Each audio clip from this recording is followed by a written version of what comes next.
Langsung ya. Nah, Assalamualaikum warahmatullahi wabarakatuh, Ustaz. Waalaikumsalam warahmatullahi wabarakatuh. Nam Ustaz, tafadhol dimulai. Taib.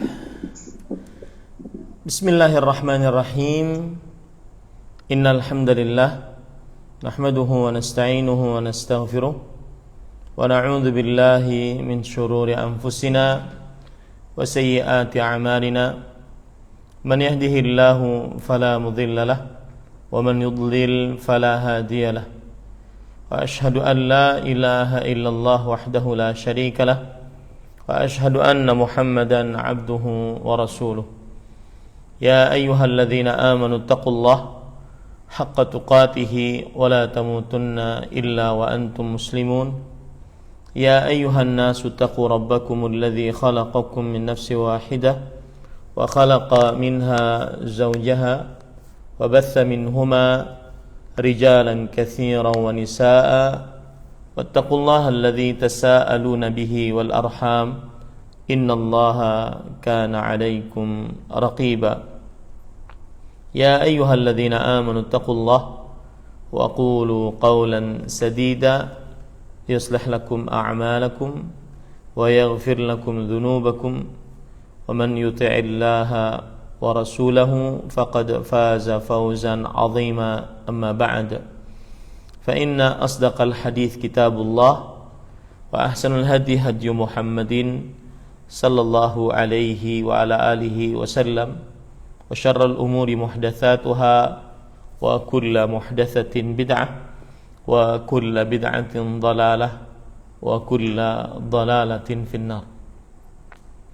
Alhamdulillah, kita bersyukur pada Allah Subhanahu wa taala pada hari ini, hari Jumat malam Sabtu 12 Sya'ban 1442 Hijriah, kita dimudahkan oleh Allah Subhanahu wa taala untuk duduk bersama mengkaji kembali kitab Umdatul Ahkam yang ditulis oleh Al-Hafidh Abdul Ghani Al-Maqdisi rahimahullahu taala. Salawat dan salam semoga selalu Allah berikan kepada Nabi kita Muhammad sallallahu alaihi wa ala alihi wasallam, pada keluarga beliau, para sahabat, serta orang-orang yang mengikuti beliau sampai hari kiamat kelak. Dengan nama-nama Allah yang husna dan sifat-sifatnya yang ulia, kita berdoa, Allahumma inna nas'aluka ilman nafi'an wa rizqan tayyiban wa amalan mutaqabbala.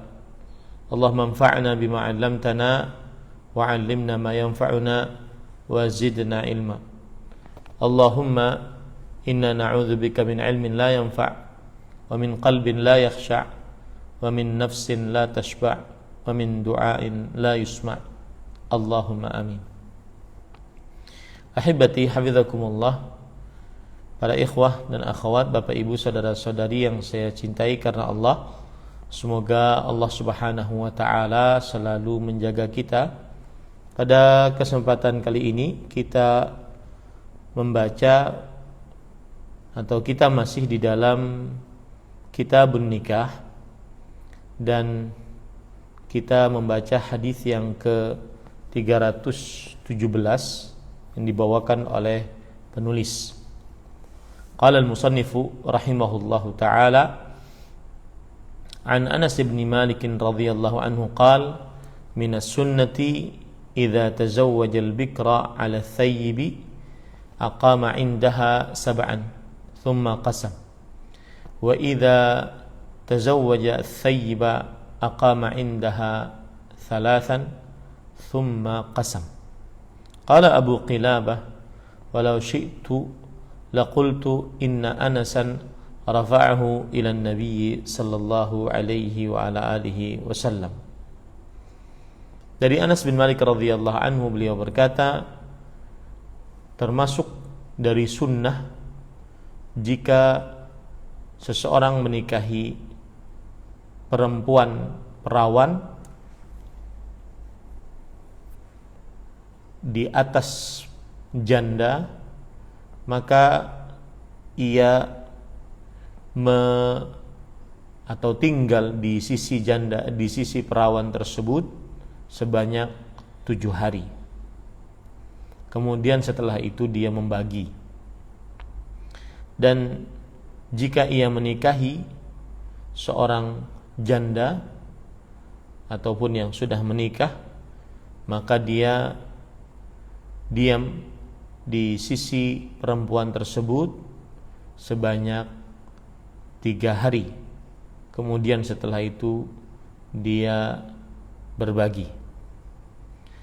Abu Qilabah rahimahullahu ta'ala berkata, kalau aku menghendaki, maka aku akan katakan sesungguhnya Anas bin Malik radhiyallahu anhu mengangkatnya kepada Nabi Muhammad sallallahu alaihi wa ala alihi wasallam. Ahibati hafizakumullah, Bapak Ibu, saudara-saudari yang saya cintai karena Allah, semoga Allah Subhanahu wa taala selalu menjaga kita. Hadis ini adalah hadis yang berkaitan dengan seorang suami menikahi menikahi seorang perempuan,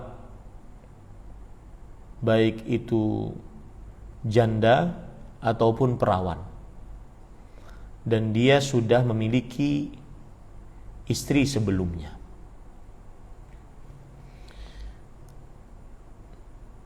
Otomatis ini berkaitan dengan poligami. Oleh karenanya, saya akan membicarakan yang pertama, yaitu tentang hukum menikah lebih daripada satu. Hukum menikah lebih daripada satu. Maka dimubahkan, artinya dibolehkan menikah lebih dari satu dengan tidak menambah lebih dari 4. Dimubahkan menikah lebih dari satu dan tidak menambah lebih dari 4. Dalil yang menunjukkan akan hal ini surat An-Nisa ayat 3. Allah Subhanahu wa taala berfirman, "Fankihu ma tabalakum minan nisa'i mathna wa thulatha wa rubah." Maka nikahilah oleh kalian seluruhnya apa yang baik bagi kalian dari perempuan, 2, 3, dan 4. Sisi pendalilan dari ayat ini sebagaimana dikatakan oleh Imam Ibnu Qudamah di dalam kitabnya Al-Mughni, annal ayah urida biha at-takhyir bainan itsnatain wa thalath wa arba', bahwa ayat ini yang dimaksudkan adalah memilih antara 2, 3, dan 4. Sebagaimana Allah Subhanahu wa taala berfirman dalam surat Fatir ayat 1, uli ajnihatin mathna wa thulatha wa ruba'. Malaikat yang memiliki sayap, ada yang sayapnya 2, ada yang sayapnya 3, ada yang sayapnya 4. Walam yurid anna likulli malakin tis'ata ajnihah. Di dalam surat Fatir ayat 1 tadi, bukan berarti Allah menginginkan bahwa setiap malaikat memiliki 9 sayap. Walau arada dzalika laqala tis'ah. Kalau seandainya Allah Subhanahu wa taala menginginkan 9, maka niscaya Allah Subhanahu wa taala akan menyebutkan 9. Ini menunjukkan bahwasanya diinginkan dari ayat tersebut adalah boleh menikah 2 atau 3 atau 4. Ini saya memohon maaf kalau seandainya di Zoom-nya kadang-kadang terputus-putus ya. Beberapa hari ini Zoom-nya agak terputus-putus di daerah saya ataupun di laptop saya. Sebelumnya tidak demikian. Taib. Kemudian berarti dimubahkan untuk menikahi lebih dari satu dan tidak lebih dari 4. Dalilnya surat An-Nisa ayat 3 tadi. Kemudian juga dalilnya lain adalah ijma' yang dinukilkan oleh para ulama yang begitu banyak, yaitu diantaranya Imam Ibnu Abdul Bar rahimahullahu ta'ala. Beliau mengatakan di dalam kitab Al-Istidhkar, ittafaqal jami'u ala anna al-hurra anna lil hurri an yatazawwaja arba'an wa in khafa alla ya'dil. Yang artinya para ulama seluruhnya bersepakat bahwa seorang yang merdeka berhak untuk menikah 4 perempuan, meskipun jika dia takut tidak berbuat adil. Lihat di situ kata-katanya, meskipun jika dia takut tidak berbuat adil, tetap diperbolehkan 4 menikah, karena berdasarkan ayat ini. Imam Al-Baghawi rahimahullah ta'ala dalam kitab beliau Syarhus Sunnah mengatakan, ittafaqatil ummah ala anna al-hurra yajuzu lahu an yankiha 4 halair. Para umat Islam bersepakat bahwa orang merdeka boleh baginya untuk menikah 4 wanita yang merdeka juga. Kemudian dinukilkan ijma' juga oleh para ulama tentang tidak diperbolehkannya menikah lebih daripada 4. Sebagaimana dikatakan oleh Imam Ibnu Qudamah, ijma'nya diantaranya dalam kitab beliau Al-Mughni, laisa lil hurri an yajma'a baina aktsara min arba'i zawjat. Ajma'a ahlul ilm ala hadha wa la na'lamu ahadan khalafahu minhum. Tidak boleh bagi orang merdeka untuk mengumpulkan lebih dari 4 istri. Para ulama berijma' akan hal ini, dan kita tidak mengetahui seorang pun yang menyelisihinya dari mereka. Kemudian Al-Hafidh Ibnu Hajar Al-Asqalani rahimahullah dalam kitab beliau Fathul Bari juga mengatakan, qauluhu babun la yatazawwaju aktsara min 4 liqaulihi ta'ala mathna wa thulatha wa ruba'. Amma hukmu tarjamah fabil ijma'. Perkataan Imam Bukhari rahimahullah bab tidak boleh menikahi lebih dari 4. Hal ini berdasarkan firman Allah Subhanahu wa taala tadi dalam surat An-Nisa ayat 3. Adapun hukum yang disebutkan oleh Imam Bukhari ini, kata Imam Al-Hafidh Ibnu Hajar Al-Asqalani rahimahullah, adalah berdasarkan ijma'. Artinya tidak boleh menikahi lebih daripada 4 berdasarkan ijma'. Nah, ini hukum poligami. Kemudian mana yang lebih utama? Berpoligami atau monogami?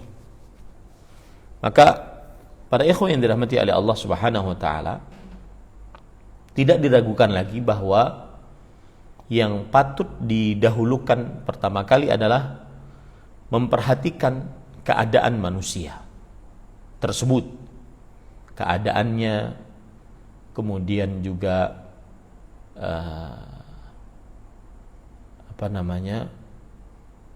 keadaan ekonominya. Barang siapa yang dia tidak mencukupi hanya dengan 1 istri, atau dia berhajat untuk menambah lebih dari 1, baik karena ada sebab ataupun yang lainnya, maka pada saat itu tidak diragukan bahwa berpoligami pada haknya lebih utama dan lebih ditekankan. Dan ini tentunya berbeda-beda antara keadaan seseorang dengan yang lainnya. Berbeda-beda antara keadaan seseorang dengan yang lainnya.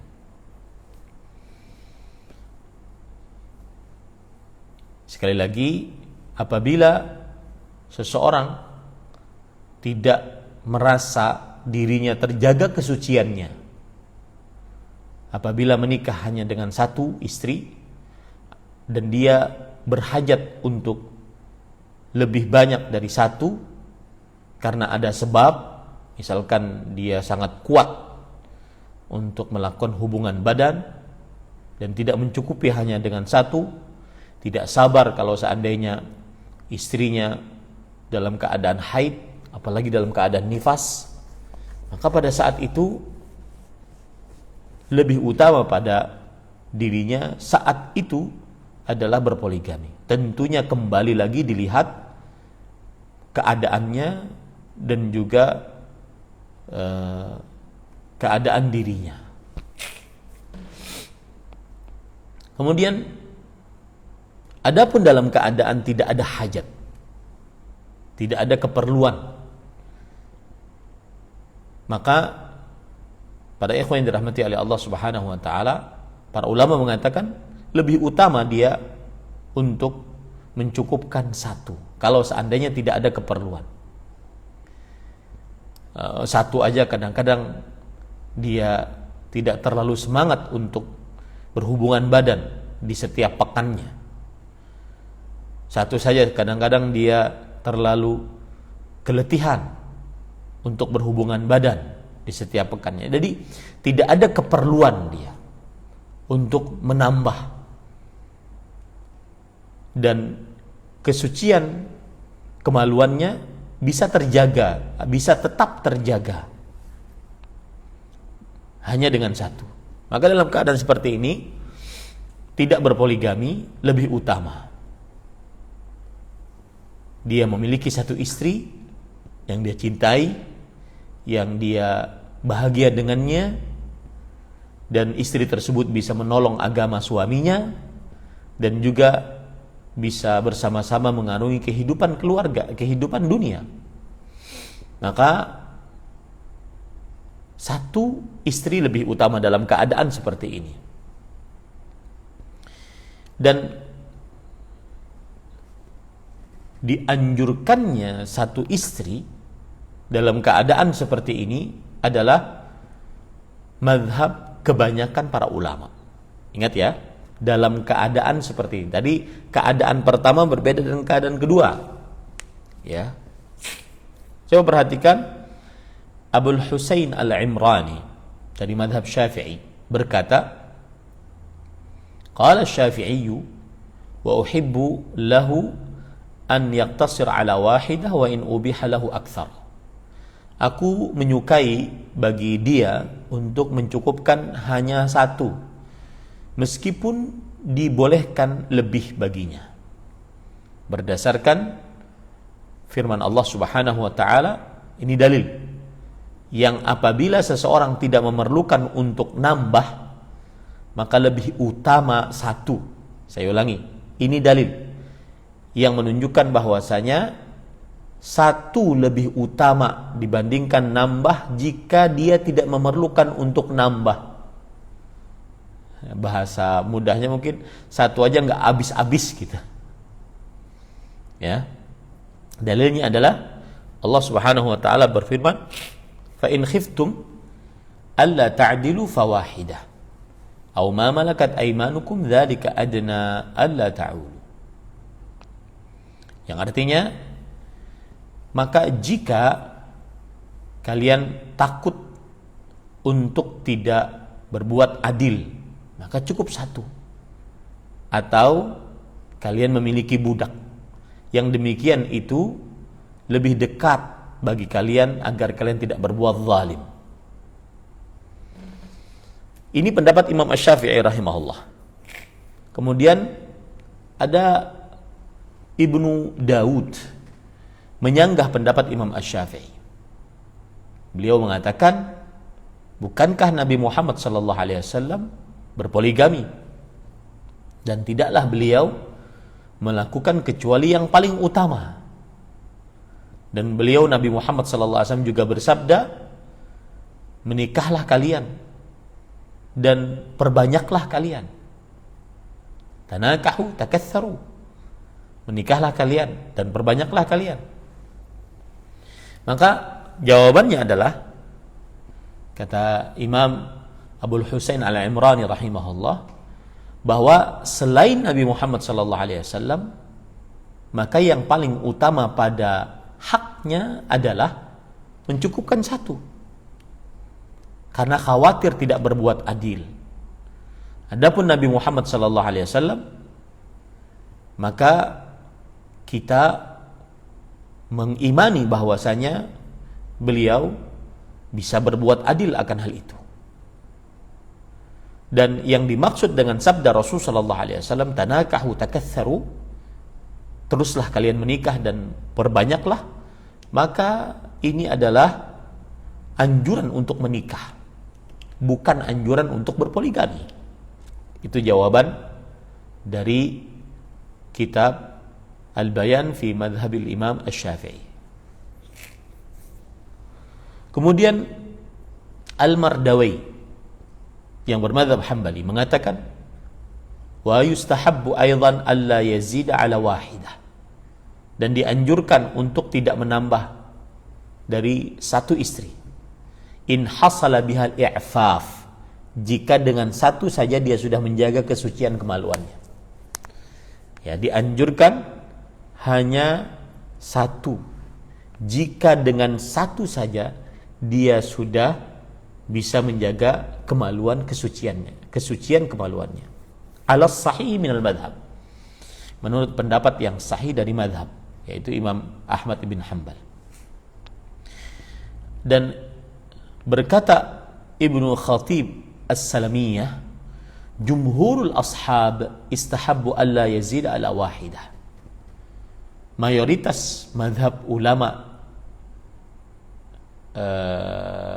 Asy-Syafi'i ulama Ahmad ibn Hanbal rahimahullah menganjurkan tidak menambah atas satu tambahan, satu istri maksud saya.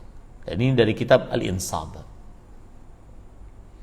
Kemudian Al-Hajawi mengatakan, wa yustahabbu alla yazid ala wahidah wa in hasala biha al-i'faf, yang artinya dianjurkan untuk tidak menambah atas satu istri jika dengan satu tersebut sang suami bisa menjaga kesucian kemaluannya. Lima fihi minat ta'arudil muharram, karena di dalamnya akan berhadapan dengan hal-hal yang diharamkan, yaitu tidak berbuat adil terhadap para istri.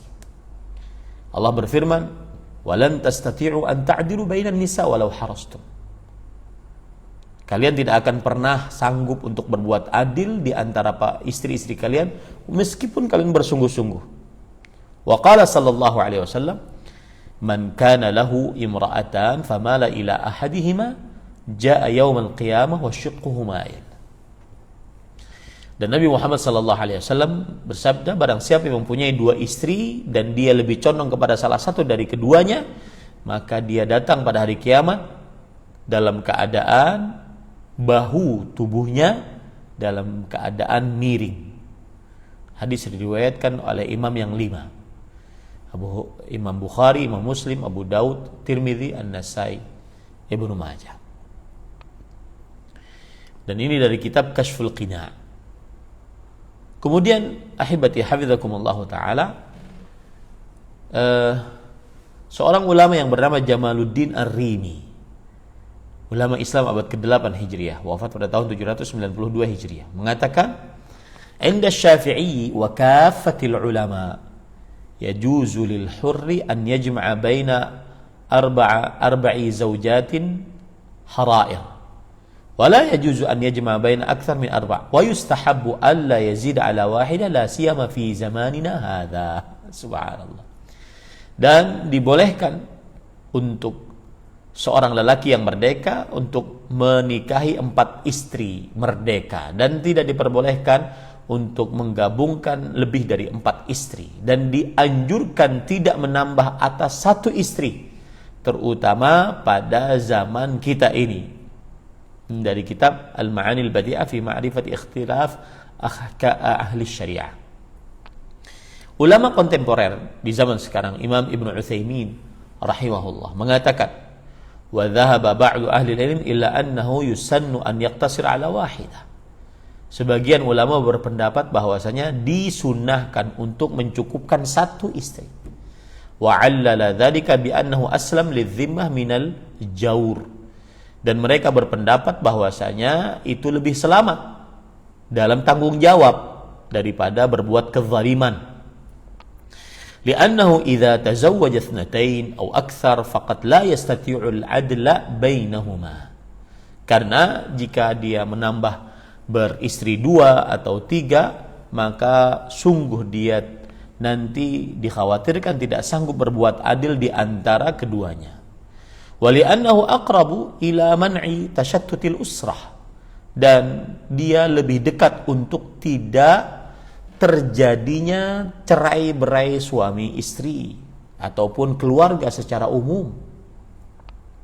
Fa innahu idza kana lahu akthar min imra'ah tashattatatil usrah. Karena kalau seandainya dia mempunyai lebih banyak dari 1 istri, maka akan terpecah-pecah keluarga. Fayakunu auladu li hadhil mar'ah wa auladu li hadhil mar'ah wa rubbama yahsulu bainahum tanafur.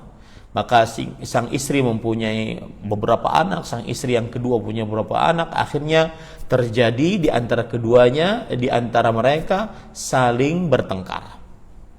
Binaan ala tanafur alladhi bainal ummahat. Ini disebabkan karena 1 istri dengan istri yang lain, istri yang lainnya juga terjadi perselisihan, persengketaan, dan seterusnya. Kama huwa musyahad fi ba'dil ahyan, sebagaimana yang kita bisa saksikan dalam beberapa kejadian di kehidupan nyata. Wali annahu aqrabu ila al-qiyam biwajibiha minan nafaqah wa ghairiha.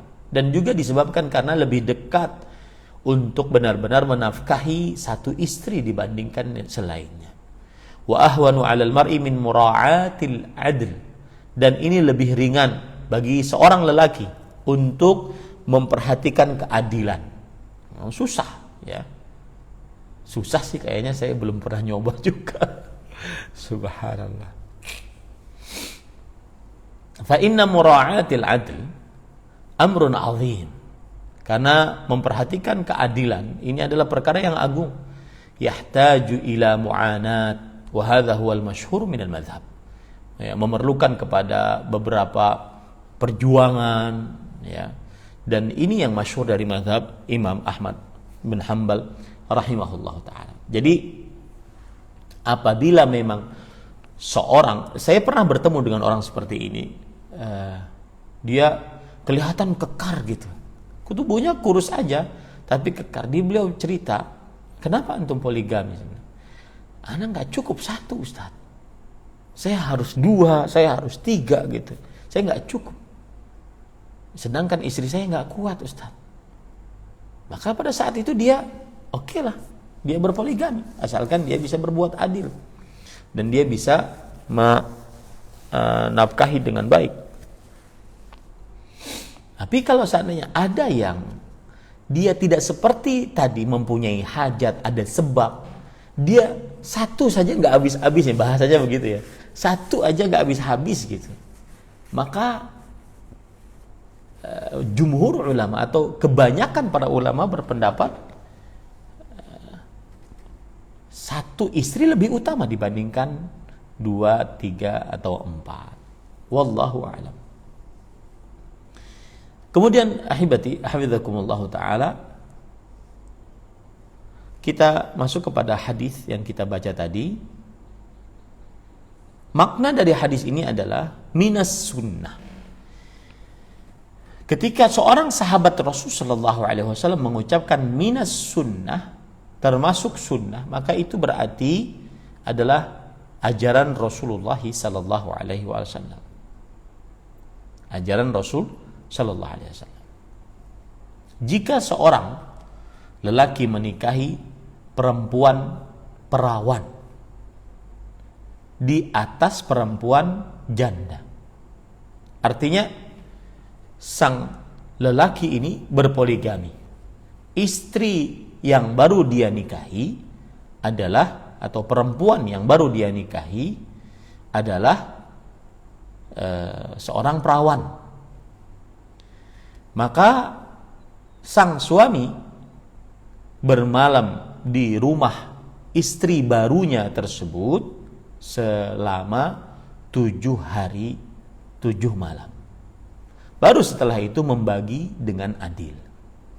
Jadi ini sebagai bonus gitu bagi seorang suami yang baru menikahi istri yang perawan, berpoligami, dan istri yang barunya adalah istri yang perawan.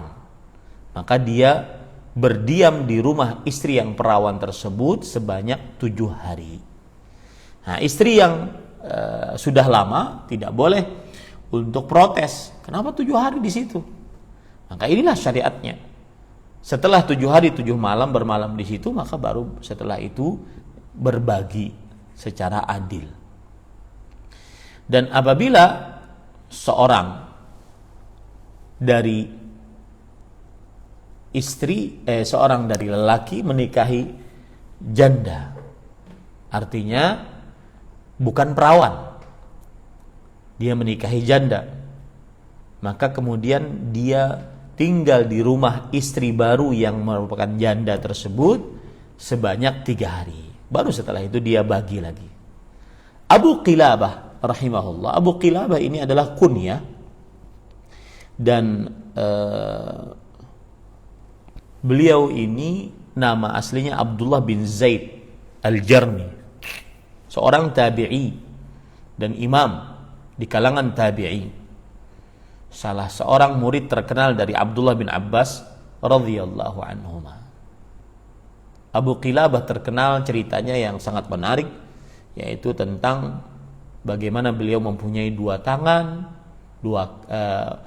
dua tangannya itu buntung, 2 kakinya buntung, matanya rabun penglihatannya, telinganya lemah pendengarannya, tetapi masih sempat untuk berdoa dan mengucapkan syukur di dalam doanya. Allahumma auzi'ni an ashkura ni'mataka allati an'amta alayya wa faddaltani ala katsirin mimman khalaqta tafdila. Ya Allah, berikan aku petunjuk untuk bersyukur atas nikmat-nikmat yang telah Engkau berikan kepadaku, dan Engkau telah memuliakan aku dari kebanyakan manusia. Ada seorang bernama Abu Muhammad bertanya kepada Abu Qilabah, "Ayyu ni'mah? Nikmat apa yang kau dapatkan? Kedua tanganmu buntung, kedua kakimu buntung, kemudian kedua matamu rabun penglihatannya, kedua telingamu lemah pendengarannya. Nikmat apa yang kau dapatkan?"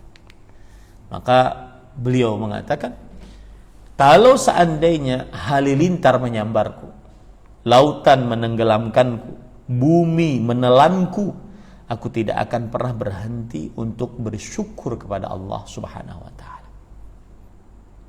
Kenapa demikian?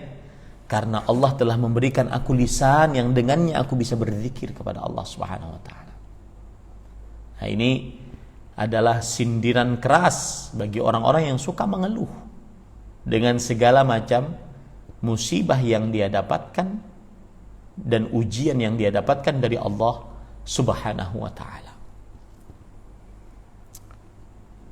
Kemudian juga kisah lanjutan dari kisah ini, Abu Qilabah, saya sering menceritakan kisah ini. Kemudian Abu Muhammad tadi diminta oleh Abu Qilabah, "Tolong carikan anak saya. Dia yang biasa memakani saya, mewudui saya. Sudah 3 hari 3 malam dia tidak datang ke sini." Maka ternyata setelah dicari, anaknya yang masih belia, mungkin umur 7 tahun, 8, 9, 10 begitu, dimakan binatang buas. Maka Abu Muhammad ingin menceritakan hal tersebut kepada Abu Qilabah.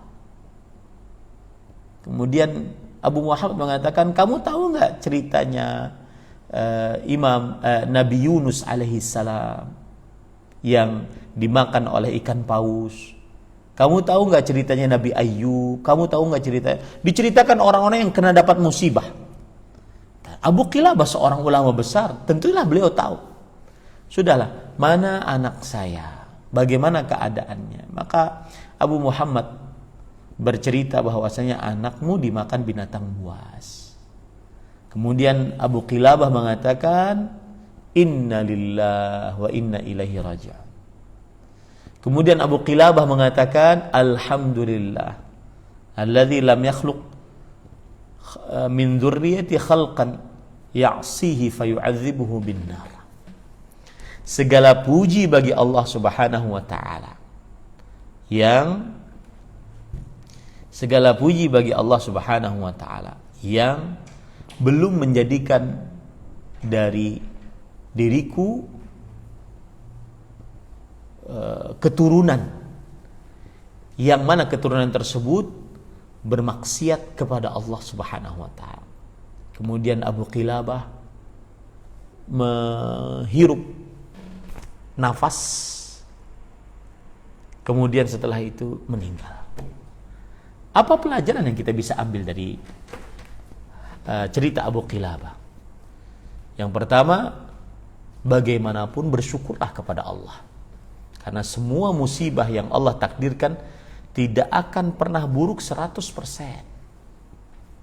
Yang kedua, Allah tidak akan pernah memberikan musibah kepada hambanya yang lebih berat dari kesanggupan untuk menanggungnya dari hamba tersebut. Kalau sudah benar-benar hambanya tidak sanggup, pasti dihentikan oleh Allah. Contohnya Abu Qilabah. Begitu berat musibah yang dapatkan Abu Qilabah, akhirnya Allah Subhanahu wa taala mewafatkan Abu Qilabah. Ini para ikhwah cerita yang sangat menarik. Abu Qilabah rahimahullahu taala berkata, kalau seandainya aku menginginkan, maka aku berkata bahwasanya Anas bin Malik radhiyallahu anhu mengangkat riwayat ini kepada Nabi Muhammad SAW. Artinya perkataan Anas bin Malik ini sebenarnya adalah sunnah Rasul Sallallahu Alaihi Wasallam dan hadis Rasul Sallallahu Alaihi Wasallam. Nah, taib. Para ikhwah yang dirahmati oleh Allah Subhanahu Wa Taala, berarti pelajaran yang kita bisa ambil dari hadis ini adalah apabila seorang lelaki berpoligami dan menikahi seorang perempuan yang perawan, maka 7 malam pertama dia tinggal di rumah perawan tersebut. Baru setelah itu dia bagi-bagi kepada istri-istrinya yang lain. Artinya dirinya dia bagi-bagi kepada istri-istrinya yang lain. Tetapi apabila dia menikahi dan berpoligami dengan seorang wanita janda yang sudah menikah, maka dia bermalam di rumah istri jandanya yang baru tersebut sebanyak 3 hari 3 malam. Baru setelah itu dia bagi. Itu pelajaran yang sangat berarti dari hadis tersebut. Sekarang pelajaran yang sangat berarti dari hadis tersebut juga adalah berbuat adil di antara para istri di dalam perihal menggilir mereka atau bermalam pada mereka. Ini wajib hukumnya. Saya ulangi, berbuat adil. Bismillah.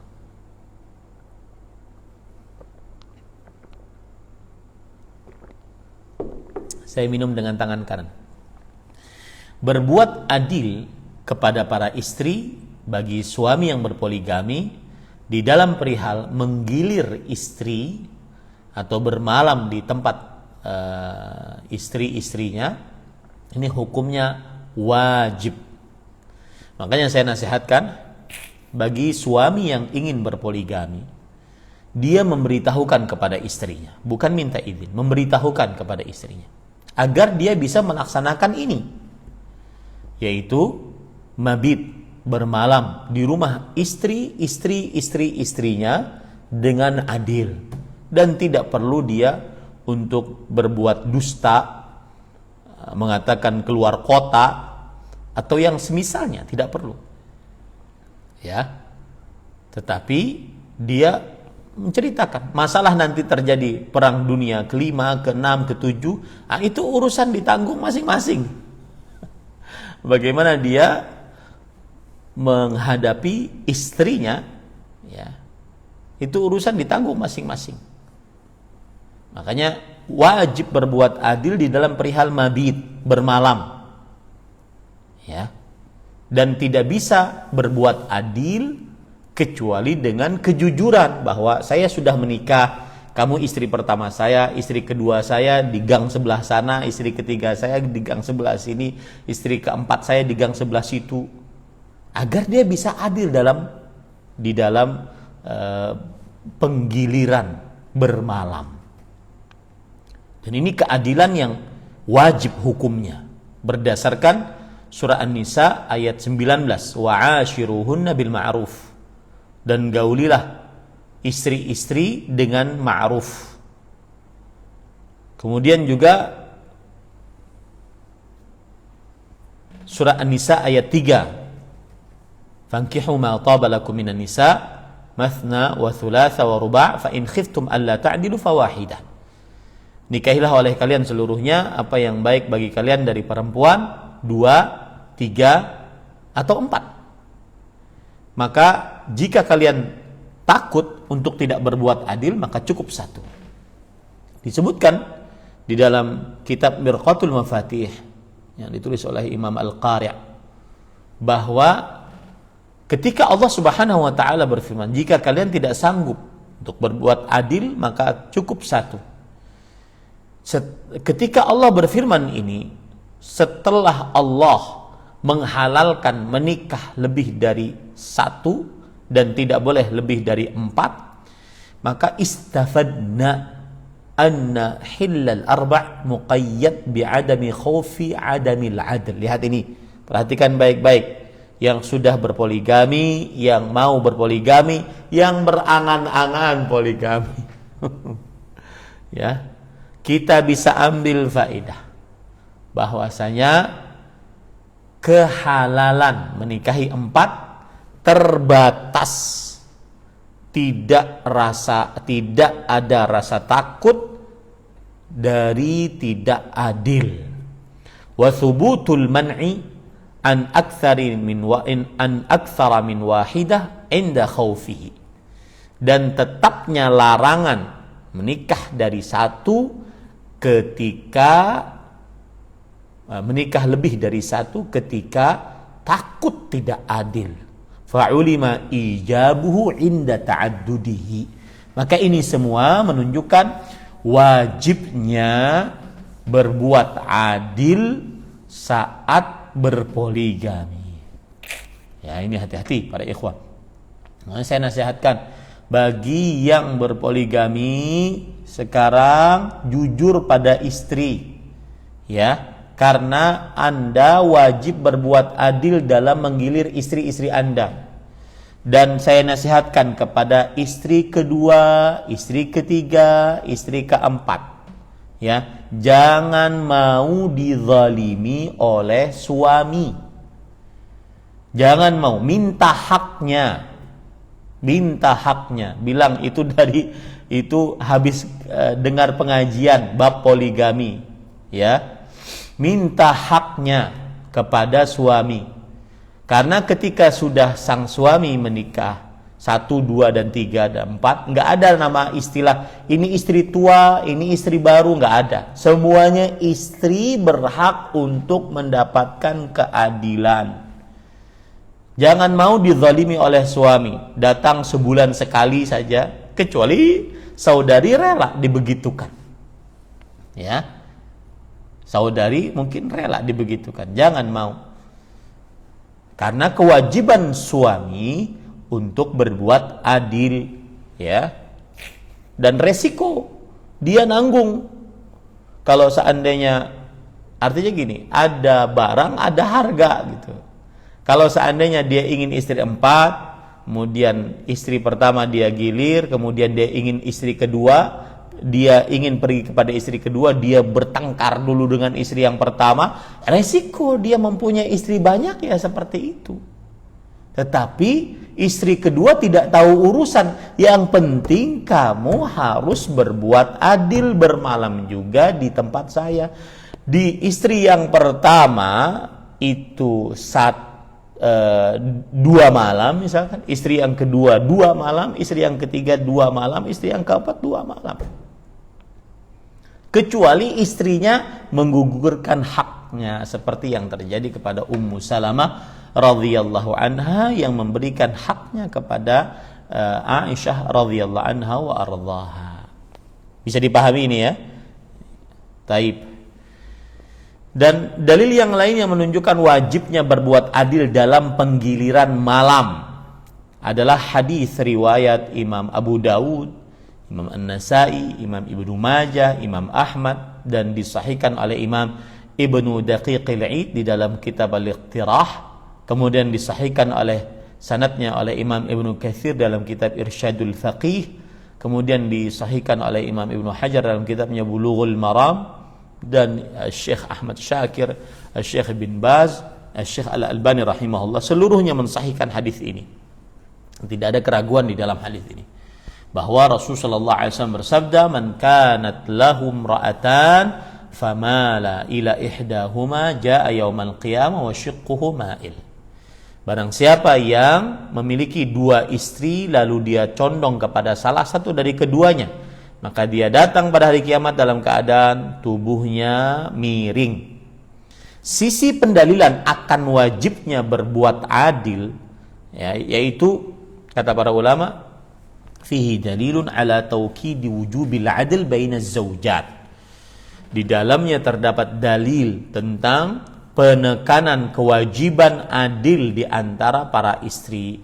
Wa annahu yahrumu mailu zauj li ihdahunna mailan yakunu ma'ahu bakhsun li haqqil akhar. Lihat, dan diharamkan untuk condong suami kepada salah satu dari istrinya dengan kecondongan yang mengurangi hak salah satu dari istrinya. Jadi nggak main-main poligami juga, bukan bukan urusan sombong-sombongan ini. Cuma satu ya. Nggak berani, takut istri. Bukan itu urusannya. Urusannya adalah kita berhadapan dengan hak orang-orang. Dan para ulama mengatakan huququl adamin mabniyatun 'alal musyahah. Hak antar sesama manusia dibangun di atas saling meminta, saling menagih nanti di hari kiamat. Dan dalil yang lain ijma'. Syekhul Islam Ibnu Taimiyah rahimahullah dalam kitab Majmu'ul Fatawa menukilkan ijma' wajibnya berbuat adil kepada para istri. Beliau mengatakan yajibul adlu bainaz zawjain bittifaqil muslimin fa'alaihi an ya'dila fil qasmi.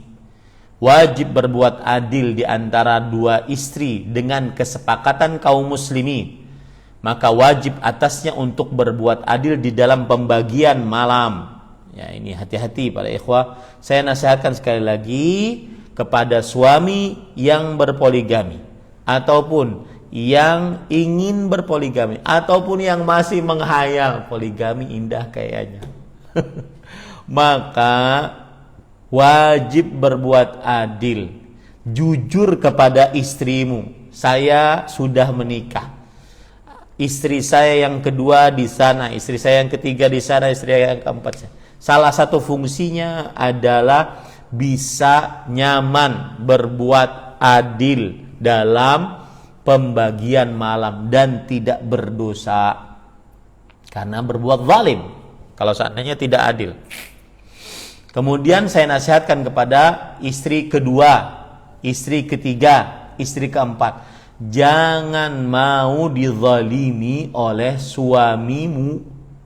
Kamu mempunyai hak yang sama dengan istri pertama.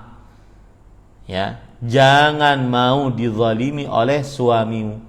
Kamu mempunyai hak seperti istri yang pertama. Sama, tidak ada bedanya. Ustadz, bukankah istri pertama sudah berjuang untuk melegakan hatinya? Nah, itu urusan istri pertama. Tidak ada urusan dengan istri yang kedua, ketiga, keempat. Hukum Islam tetap berlaku, bahwasanya seorang istri, siapapun dia, mau 1, 2, 3, 4, maka wajib untuk dilakukan keadilan padanya. Bisa dipahami ini ya. Kemudian para ikhwan yang dirahmati oleh Allah Subhanahu wa taala, yang perlu diperhatikan juga dalam hal ini adalah mohon ya diberitahu kalau seandainya waktunya habis ya, mohon diberitahu. Berapa menit lagi waktu materi saya? Saya Ustaz. Insyaallah masih ada 30 menit lagi Ustaz. Oh, masih ada waktu. Ya, belum berkenan. Materi. 6 Ustaz. Baik.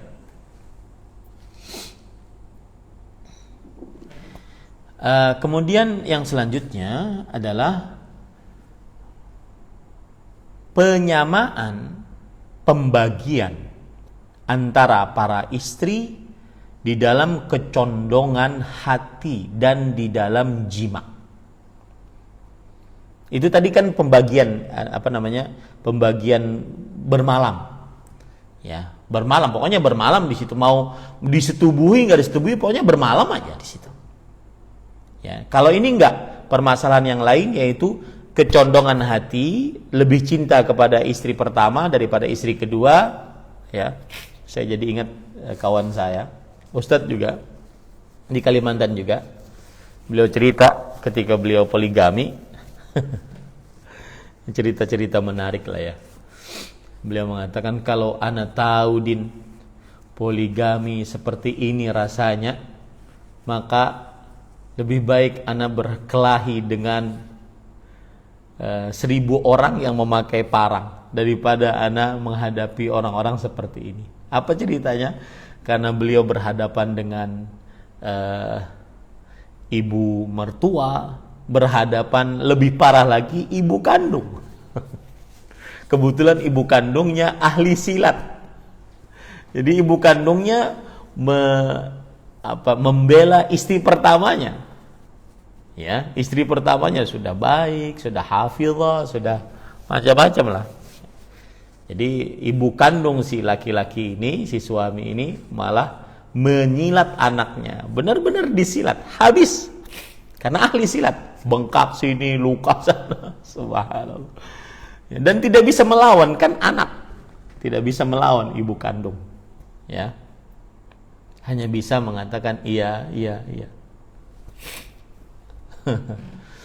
Jadi ya itulah perjuangan untuk mendapatkan satu istri, 2 istri, atau yang semisalnya. Taib. Kemudian Bapak Ibu saudara-saudari yang dimuliakan oleh Allah Subhanahu wa taala, dan kebetulan si teman saya ini dia memang sukanya begitu, suka ngelawan orang-orang kafir, sukanya berjihad, sukanya. Tapi urusan ini dia mengatakan, kalau saya tahu kejadiannya akan seperti ini, lebih baik saya bertarung dengan. Makanya dia mengatakan seperti itu karena dia sukanya memang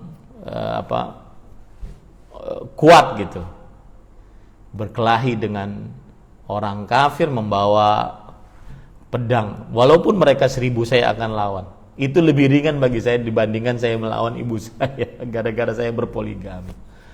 Taib. Al-muhim, kita lanjut. Bapak Ibu saudara-saudari yang dimuliakan oleh Allah Subhanahu wa taala, tidak wajib bagi seorang lelaki untuk menyamakan antara suaminya dalam perihal kecondongan hati, rasa cinta dan jima. tidak wajib. Dan ini dengan kesepakatan mazhab fikih yang 4. Mazhab Hanafi, Maliki, Syafi'i, Hambali. Bahkan dinukilkan ijma' atas tidak wajibnya menyamakan di dalam perihal jima'. Ya, di dalam perihal jima'. Imam Ibnu Qudamah rahimahullah berkata dalam kitab Al-Mughni, "La na'lamu khilafan baina ahli al-'ilm fi annahu la tajibu taswiyatu bainan nisa' fil jima'." Kami tidak mengetahui ada perbedaan di antara para ulama bahwa tidak wajib untuk menyamakan antara istri-istri di dalam perihal jima. Maksudnya begini, mohon maaf ya, ini agak vulgar sedikit.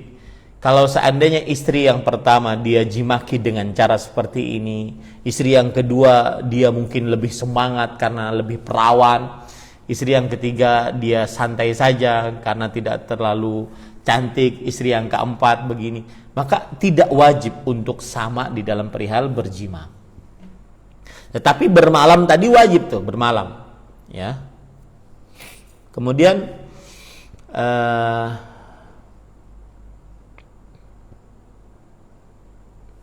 ya itu cukup ya. Dalil yang menunjukkan bahwasanya tidak wajib untuk menyamakan antara istri dalam perihal rasa cinta adalah surat An-Nisa ayat 129. Walan tastati'u an ta'dilu bainan nisa'i walau harastum. Dan kalian tidak akan pernah sanggup untuk berbuat adil di antara para istri walaupun kalian sungguh-sungguh berbuat gigih terhadapnya. Dijelaskan oleh Imam Asy-Syanqiti rahimahullah dalam kitab Adwa'ul Bayan, kemudian juga sebelumnya oleh Imam Al-Baghawi dalam kitab tafsir beliau, Tafsir Al-Baghawi, bahwa anna hadzal 'adl alladhi dzakara ta'ala huna annahu la yustata' huwa al-'adlu fil mahabbah wal mail tabi'i. Bahwa keadilan yang tidak disanggupi oleh para suami yang disebutkan oleh Allah Subhanahu wa taala dalam hal ini adalah keadilan di dalam rasa cinta dan condong tabiat manusia kepada seseorang. Ini tidak bisa dibuat-buat.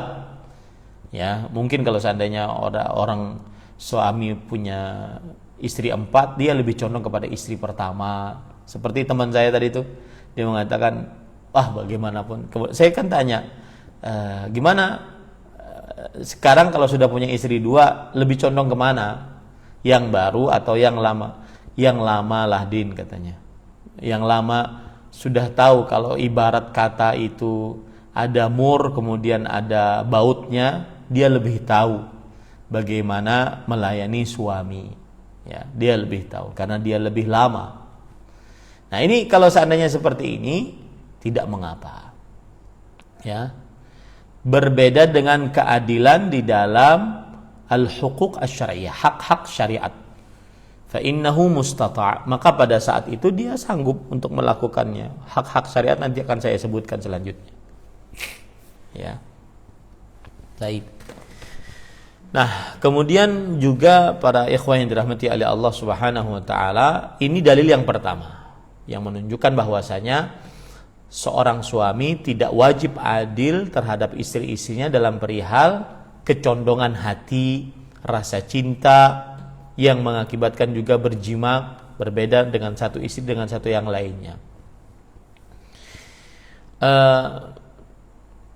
Dalil yang kedua disebutkan oleh para ulama, di antaranya Imam Asy-Syanqiti dalam kitab Adwa'ul Bayan, bahwa kecondongan hati bimahabbati ba'dihinna aktsara min ba'd, yaitu mencintai salah seorang dari istri lebih daripada istri yang lain, ghairu mustata'in daf'uhu, maka ini tidak bisa ditolak karena itu perkara hati Allah yang memiliki, walaysa tahta qudratil bashar, dan bukan di bawah kekuasaan manusia, li'annahu infi'al wa ta'athurun nafsani la fi'il, karena dia adalah yang terbesit di dalam hati, bukan perbuatan. Jadi itu bukan urusan kekuasaan manusia lagi, itu adalah Allah Subhanahu wa taala.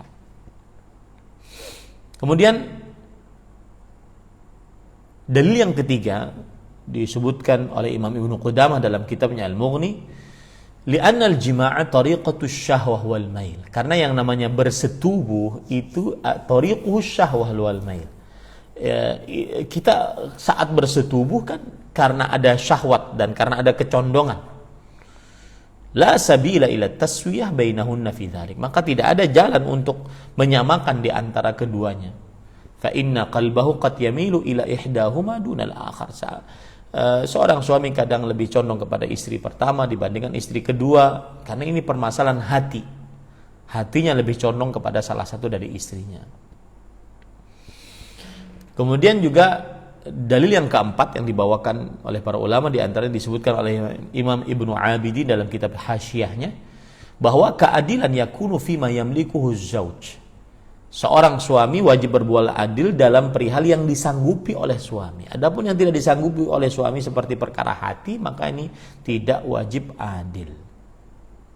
Kemudian sekarang selain mabit bermalam di rumah istri-istri yang wajib adil, apa saja selain itu yang juga wajib adil? Maka para ulama mengatakan bahwasanya yang wajib adil selain mabit juga di dalam perihal nafkah dan pakaian. Nah, ini juga perhatikan baik-baik, nafkah dan pakaian. Suami yang berpoligami wajib memberikan nafkah kepada seluruh istrinya sama rata, tidak boleh berbeda. Ya, sama rata, tidak boleh berbeda. Ini wajib, ya. Saya baru dapat pertanyaan kemarin.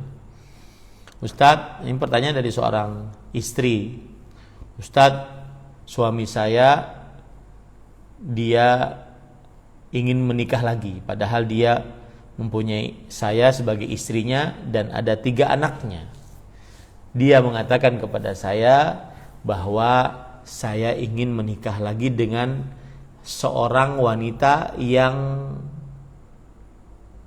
kaya, seorang wanita yang kaya, sehingga nanti wanita tersebut bisa memberikan nafkah kepada dirinya sehingga dirinya bisa melanjutkan kuliah, kemudian juga mungkin bisa memberikan nafkah kepada kami para istri yang pertama dan anak-anak.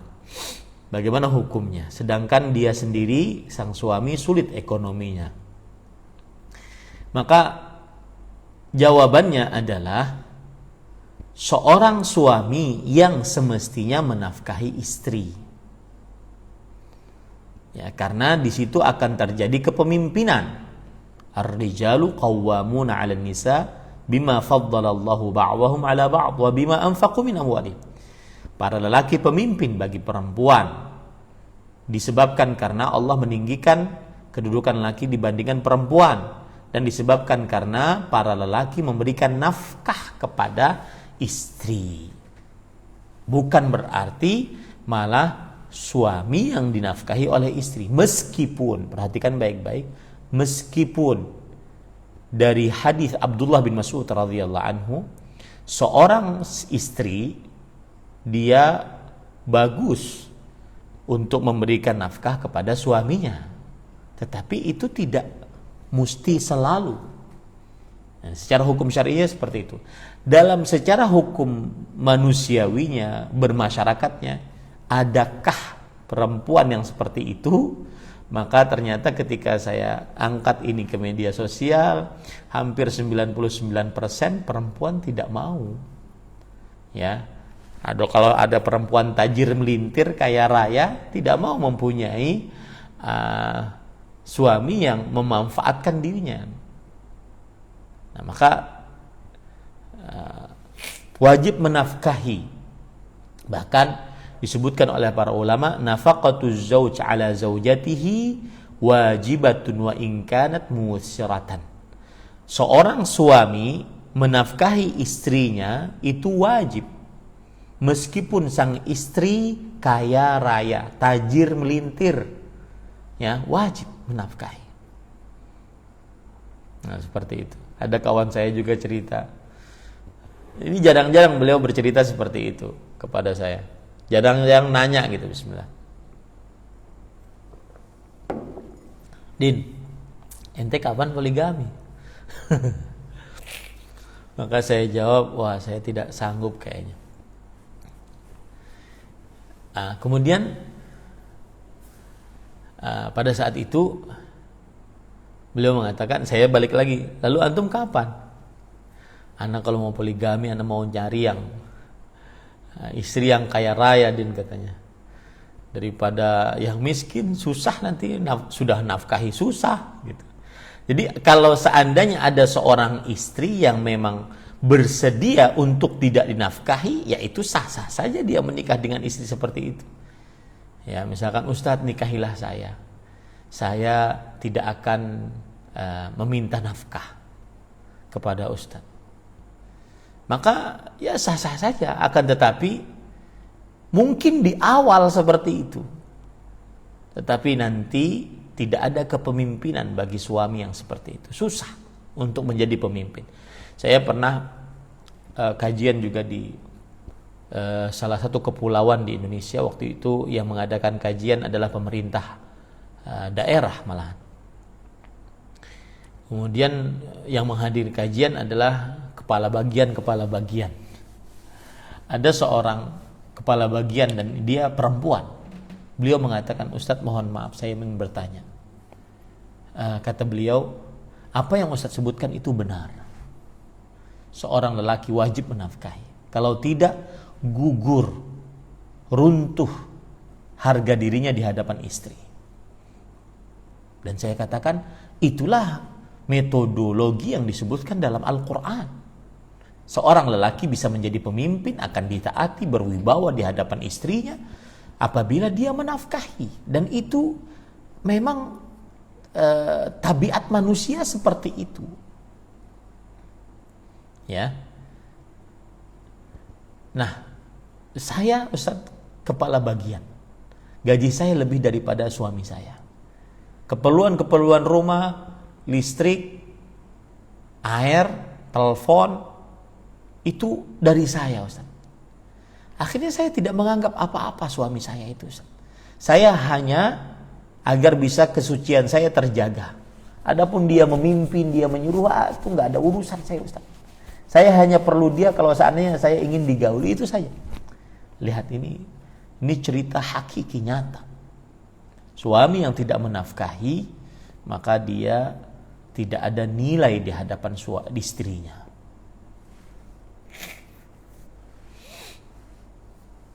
Nah, kemudian para ikhwan yang dirahmati oleh Allah Subhanahu wa taala, kita katakan tadi bahwa berbuat adil kepada para istri di dalam nafkah dan di dalam pakaian. Dan dalil-dalil yang menunjukkan akan hal ini di antaranya surah Al-Maidah ayat 42. Allah Subhanahu wa taala berfirman, "Innallaha yuhibbul muqsitin." Sesungguhnya Allah Subhanahu wa taala mencintai orang-orang yang berbuat adil. Allah Subhanahu wa taala mencintai orang-orang yang berbuat adil. Begitu juga dalam surat Al-A'raf ayat 29. Qul amara rabbi bil qist. Katakanlah wahai Muhammad, Tuhanku memerintahkan kepadaku untuk berbuat adil. Kemudian juga berdasarkan hadis riwayat Imam Muslim dan Imam An-Nasai, Imam Ahmad dari Abdullah bin Amr bin As radhiyallahu anhuma, bahwa Rasulullah sallallahu alaihi wa alihi wasallam bersabda, "Al-muqsitun indallahi ala manabir min nur ala yaminir rahman wa kilta yadayhi yamin humul ladzina ya'diluna fi hukmihim wa ahlihim wa ma wallu." Orang-orang yang berbuat adil di sisi Allah akan mendapatkan tempat yang tinggi dari cahaya di sisi Allah sebelah kanan dan kedua tangan Allah kanan. Mereka lah orang-orang yang berbuat adil saat memutuskan hukum dan berbuat adil kepada istri-istri mereka dan orang-orang yang di bawah tanggung jawab mereka. Ini para ikhwan yang dirahmati oleh Allah Subhanahu wa taala. Dan Rasul sallallahu alaihi wasallam dalam urusan nafkah dan kiswah beliau tidak adil. Dalam hadis riwayat Imam Abu Daud dari Aisyah radhiyallahu anha, "Ya bna ukhti, kana Rasul sallallahu alaihi wasallam la yufaddilu ba'dana ala ba'din fil qasmi min mukthihi 'indana wa kana qalla yawmun illa wa huwa yatufu 'alaina jami'an fayadnu min kulli imra'atin min ghairi masis hatta yablugha allati huwa yawmuha fayabitu 'indaha." Lihat nih, wahai para lelaki yang ingin berpoligami, seperti ini semestinya Anda lakukan kepada istri-istri Anda. Ya, sehingga benar-benar terjadi poligami yang memang mendatangkan lebih sakinah, lebih mawaddah, lebih rahmah. Bukan hanya sebatas kemauan syahwat sesaat, tidak. Aisyah radhiyallahu anha bercerita kepada Urwah. Urwah itu adalah keponakannya. "Wahai keponakanku, adalah Rasul sallallahu alaihi wasallam tidak meninggikan salah seorang dari kami di dalam pembagian dari penggiliran beliau pada kami. Dan beliau tidak sedikit hari, artinya hampir setiap hari beliau mengelilingi kami seluruhnya, kemudian mendekat kepada setiap perempuan yang beliau miliki dari istri-istri beliau tanpa berjima, sampai kepada yang merupakan giliran pada saat itu akhirnya beliau bermalam di tempat tersebut." Seperti ini semestinya dari poligami yang disyariatkan dalam agama Islam. Imam Al-Qurtubi rahimahullahu taala mengatakan, "Ala rajuli an ya'dila baina nisa'ihi li kulli wahidatin minhunna yawman wa lailah." Wajib bagi lelaki yaitu suami untuk berbuat adil di antara para istrinya setiap hari dari mereka, satu hari satu malam. Sini satu hari satu malam, sini satu hari satu malam, sini satu hari satu malam, balik lagi satu hari satu malam, satu hari satu malam. Ya. Dan ini qaulu 'ammatil ulama, kata beliau. Ini adalah perkataan kebanyakan para ulama. Wa dhahaba ba'dhum ila wujubi dzalika fil lail dunan nahar. Lihat. Dan sebagian mereka hanya mewajibkan di malam hari, tidak siang. Jadi yang mengatakan bahwasanya yang wajibnya kan bermalam, bukan bersiang. Ya, gitu. Ini pendapat yang kedua. Wala yusqitu haqqaz zaujah maraduha wala haiduha. Dan tidak gugur hak istri sakitnya dan juga haidnya. Artinya kalau ada istri yang kedua sakit, maka dia mendapatkan giliran, maka tetap digilir. Kalau ada istri yang ketiga dia haid dan waktu itu dia mendapatkan giliran, tetap digilir. Tidak boleh yang tidak haid saja yang dia datangi, tidak boleh. Nah, ini para praktisi poligami harus paham betul dalam masalah ini. Kayaknya susah ya. Ya. Wa yalzamul maqam 'indaha fi yawmiha wa lailatiha. Saya kalau begini enggak jadi kajian nih. Ya. Persiapan sana sini, susah. Dan wajib baginya untuk diam di istri tersebut pada harinya dan malamnya. Wa alaihi an ya'dila bainahunna fi maradi kama yaf'alu fi sihhati. Dan wajib bagi suaminya untuk berbuat adil pada istri-istrinya di saat sakitnya sebagaimana di saat sehatnya. Artinya gini, suaminya kalau dia yang sakit, kalau tadi kan istrinya yang sakit, istrinya yang sakit atau istri yang haid, tetap digilir. Kalau suaminya yang sakit, maka tetap wajib berbuat adil. Misalkan nih, dia pas lagi sakit, sang suami pas qadarullah lagi sakit, aturan dia menggilir istri yang kedua. maka tidak boleh dia tidur di istri yang pertama, ketiga, keempat, nggak boleh. Harus menggiliran istri yang kedua, meskipun dia sedang sakit. Illa an ya'jiza 'anil harakah fayuqimu haitsu yaghlibu 'alaihi al-marad. Kecuali kalau seandainya dia tidak sanggup lagi untuk bergerak, maka dia diam di mana dia waktu itu sakit. Fa idza sahha ista'nafa al-qasam. Kalau seandainya sehat lagi, maka dia bagi lagi dengan adil. Ini subhanallah ya para ikhwah. Begitu semestinya seorang yang berpoligami, yang akhirnya benar-benar mendatangkan sakinah, mawaddah, dan rahmah. Apalagi ini, perhatikan baik-baik, suami-suami yang berpoligami dan mempunyai istri jauh. Yang satu di Banjarmasin, yang satu di Palangkaraya, yang satu di Samarinda, yang satu di mana jauh-jauh. Ini susah nih, hati-hati nih. Ya. Ini para ikhwah yang dirahmati oleh Allah Subhanahu wa taala.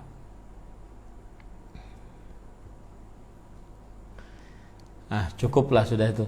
Sudah kenyang kayaknya untuk poligami.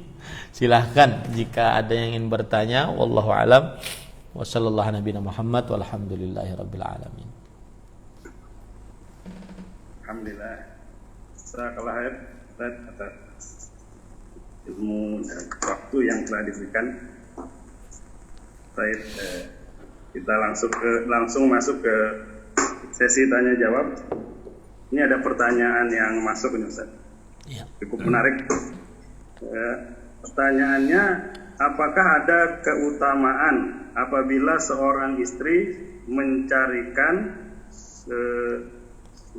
suaminya istri kedua? Demikian Ustaz. Bismillah, alhamdulillah, wassalatu wassalamu ala rasulillah wa ala alihi wa sahbihi wa man wala. Saya belum mengetahui ada hadis yang menunjukkan akan keutamaan istri mendapatkan pahala apabila mencarikan istri yang kedua atau ketiga atau keempat untuk suaminya. Saya belum mendapatkan dalil akan keutamaan itu. Kalau ada yang mengetahui dalilnya, beritahu.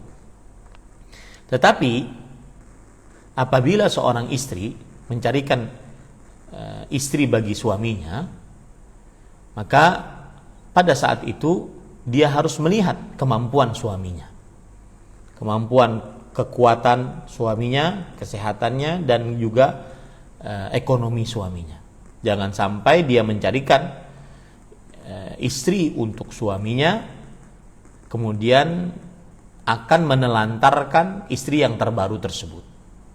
Adapun keutamaan saya belum tahu. Ya. Dan dikembalikan kepada maslahat suami tadi, keadaan suami tadi yang sudah kita pelajari di awal tadi. Bahwasanya apabila memang suami tidak cukup satu, kalau seandainya istrinya sedang haid, dia gemetar, nggak sanggup menahan istrinya haid, dia harus berjima, ya. Kemudian dia khawatir kemaluannya tidak terjaga, maka pada saat itu keutamaan bagi istri yang mencarikan istri untuk suaminya dalam keadaan suaminya seperti itu dilihat dari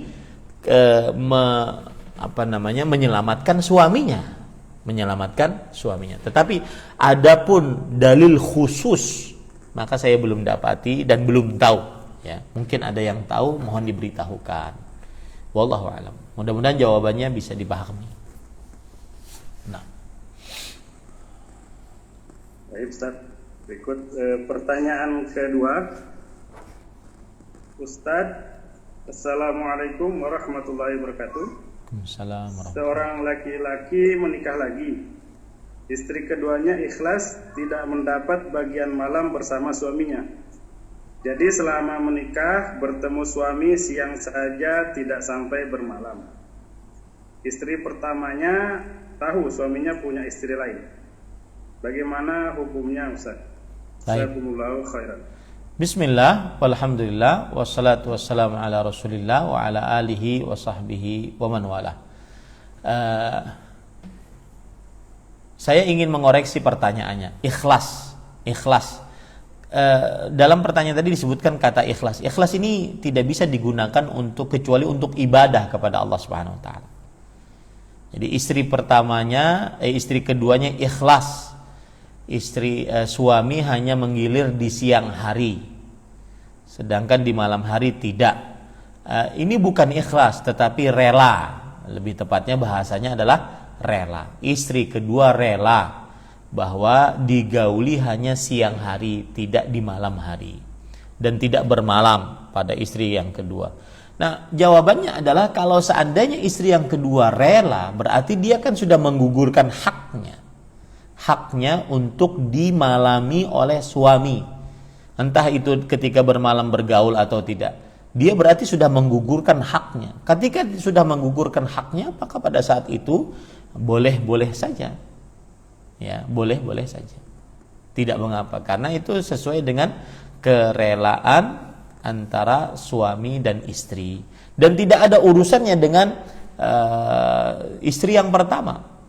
Istri yang pertama wajib merelakan suaminya untuk menggilir istri yang kedua. Apalagi tadi disebutkan dalam pertanyaan, istri yang pertama mengetahui keberadaan istri yang kedua. Maka semestinya seorang suami menanyakan kembali kepada istri keduanya, ya, bahwasanya saya sebagai suami wajib untuk berbuat adil kepada istri saya. Dan salah satu kewajiban berbuat adil adalah dalam perihal mabit. Maka kalau seandainya kalau seandainya begitu, dia wajib untuk berbuat adil dalam perihal mabit, yaitu sehari semalam kepada istri-istrinya. Tetapi sekali lagi, kalau seandainya istri yang kedua tersebut dia mau dan rela dengan keadaan seperti itu, ya berarti itu adalah salah satu hak yang digugurkan dari istri yang kedua dengan kerelaannya. Wallahu a'lam. Nah.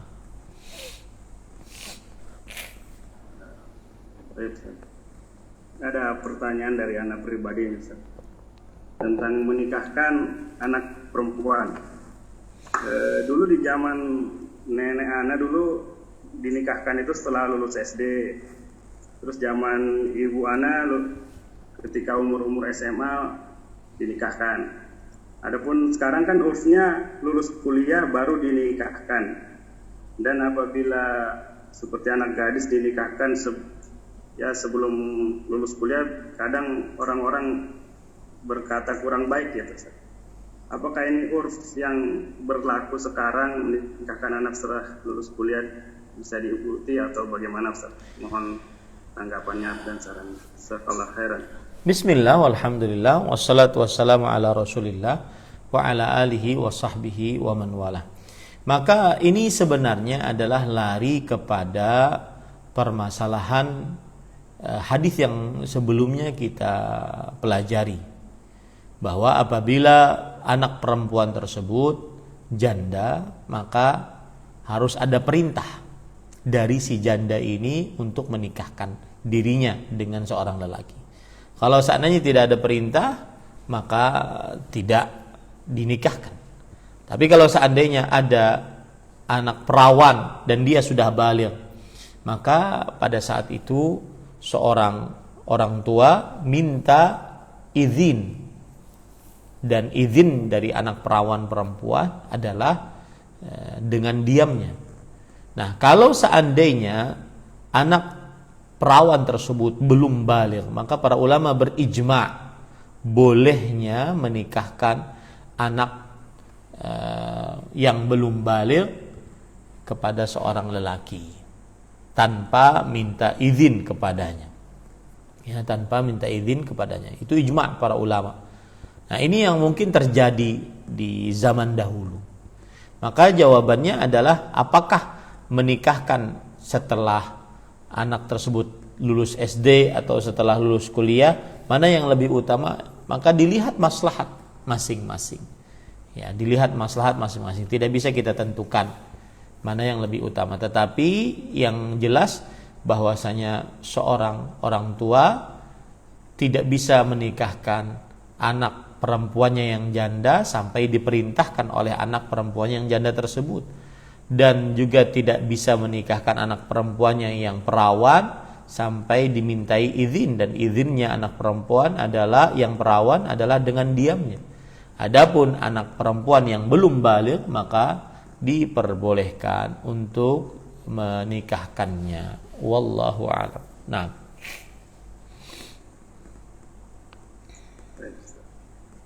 sepertinya sudah tidak ada pertanyaan lagi masuk. ya. Mungkin bisa kita sudahi sekian Ustaz. Tafadhol antum tutup. Jazakumullah khairan dari kami. Taib. Bismillah, walhamdulillah, wassalatu wassalamu ala rasulillah wa ala alihi wa sahbihi wa man wala. Terakhir saya ingin menyampaikan bahwasanya apabila seorang lelaki menikah dengan seorang perempuan, maka semestinya dia mendapatkan sakinah, mawaddah dan rahmah. Maka begitu pula, bahkan lebih, apabila seorang lelaki menikahi 2, 3 atau 4 perempuan, maka seharusnya dia lebih mendapatkan sakinah, mawaddah dan rahmah. Jangan sampai terbalik, menikah berpoligami malah mendatangkan bukan ketenangan tetapi kekacauan, bukan rasa cinta tetapi kebencian, bukan rasa sayang tetapi kebencian. Maka ini adalah indikasi bahwasanya perbuatan poligami yang dia lakukan berarti ada kekeliruan di dalamnya, bukan pada poligaminya akan tetapi pada praktek yang dia lakukan saat dia berpoligami. Semoga kita lebih memahami hukum-hukum Islam dengan baik, bukan hanya sekedar berdasar kepada keinginan sesaat tetapi tidak bertanggung jawab nantinya terhadap keluarga kita, apalagi di hadapan Allah Subhanahu wa taala. Hadza wallahu alam wa sallallahu nabiyana Muhammad walhamdulillahirabbil alamin. Jazakumullahu khairan ala husni istimaikum wa assalamu alaikum warahmatullahi wabarakatuh. Waalaikumsalam warahmatullahi wabarakatuh. Jazakumullah khairan. Hayyakallah, jazakallahu khairan.